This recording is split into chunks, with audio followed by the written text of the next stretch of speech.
Hai, kali ini kita akan membahas sebuah cerita sejarah yang berjudul Monumen Kapal Selam Bersejarah di Kota Surabaya. Cerita ini diambil dari kejadian bersejarah pemindahan kapal selam KRI Pasopati 410. Ceritanya seru loh, penasaran dengan ceritanya? Yuk kita dengarkan sama-sama. Kapal selam ini merupakan bagian dari armada Divisi Timur TNI Angkatan Laut. KRI Pasopati 410 telah aktif beroperasi sejak tahun 1962 dengan tugas utama seperti menghancurkan garis muda, melakukan pengintaian, dan menjalankan serangan secara diam-diam. Pada tahun 1961 bertepatan dengan Perang Dingin Trikora antara Indonesia dengan Belanda yang memperebutkan Irian Barat kembali ke pangkuan negara Republik Indonesia. Kita harus mempersiapkan kekuatan militer untuk pembentukan Komando Mandala dengan Angkatan Darat, Angkatan Laut, dan Angkatan Udara.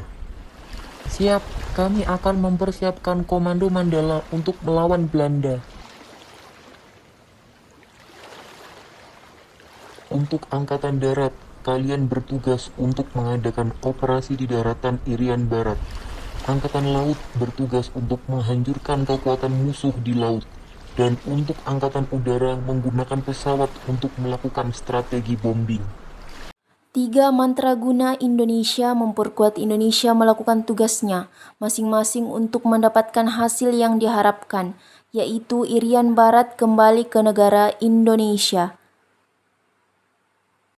Kita harus melakukan gencatan senjata untuk rakyat Indonesia. Lalu pada saat adanya gencatan-gencatan senjata Komando Mandala bisa mengendalikan dan rakyat Belanda terus menyerang Komando Mandala milik Indonesia. Ayo segera lakukan tembakan pada kapal selam Indonesia. Jangan berhenti, tetap luncurkan tembakan. Perang semakin dingin, Angkatan Darat dan Angkatan Laut pun sempat ingin menyerah. Lalu Angkatan Udara milik Indonesia melakukan bombing terhadap rakyat Belanda. Bagaimana ini? Kita tidak bisa menyerang kalau ada bom yang mengintai kita terus-menerus. Presiden Belanda terlihat kebingungan dan sudah menyerah. Tidak ada cara lain, sebaiknya kita menyerah pada Indonesia dan mengembalikan wilayah Irian Barat milik Indonesia.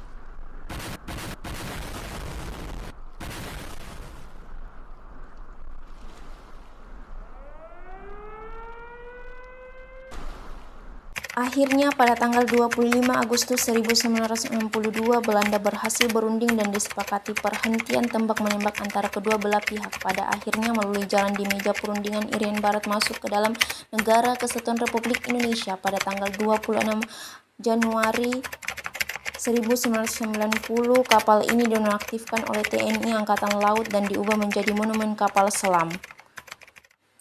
Pada suatu malam, Kolonel Insinyur Derajat Budianto yang merupakan mantan KKM KRI Pasopati 410 dan juga mantan KKM NKRI Cakra 01 bermimpi diperintahkan oleh KSL Laksamana TNI Dr. Muhammad Ali pada waktu itu untuk membawa kapal selam ini melayari Kalimas.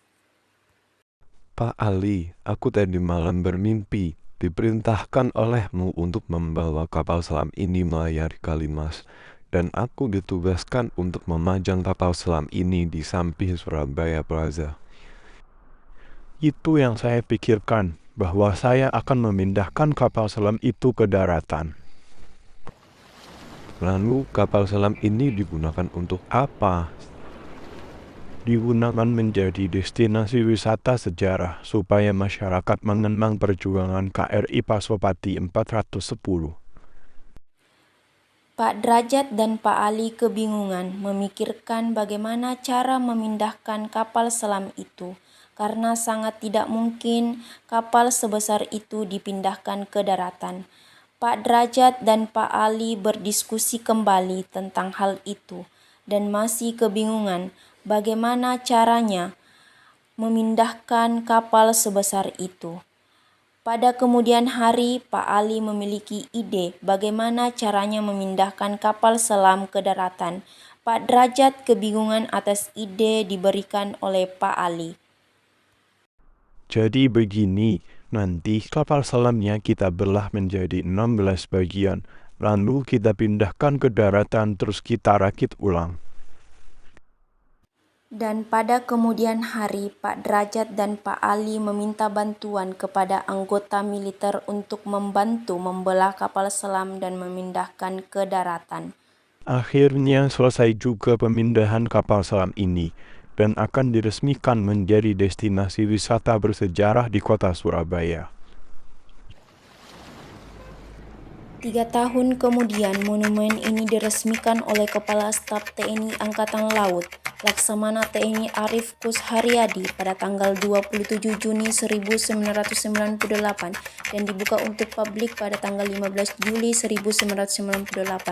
Mount Kansel saat ini menjadi monumen kapal selam terbesar di Asia. Pengelolaan Mount Kansel berada di bawah tanggung jawab TNI Angkatan Laut dan dikelola oleh Pusat Koperasi Angkatan Laut.